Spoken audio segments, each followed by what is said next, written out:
Welcome to the Rim Brake Rodeo. We hope this video helps.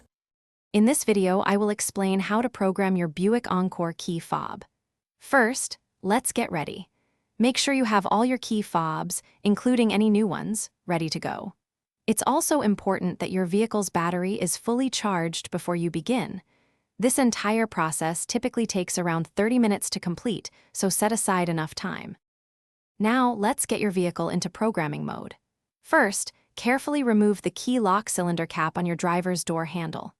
Next, insert the vehicle key into the exposed key lock cylinder.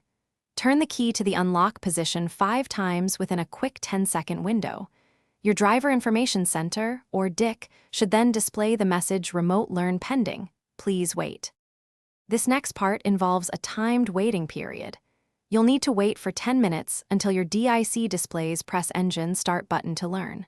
Once you see this, press the Engine Start/Stop button. You'll then repeat this 10-minute wait and button press 2 more times.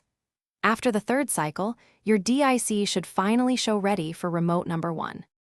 To finalize, place your new smart key fob into the designated pocket in your center console. Then, press the Engine Start/Stop button one last time to complete the learning process for that fob. Remove the fob and press a lock or unlock button to test its functionality. If you have additional fobs, repeat the last few steps. When finished, hold the Engine Start/Stop button for 12 seconds to exit programming. Don't forget to check the description below for a link to the Echo Dot smart speaker and other great deals. Thanks for watching.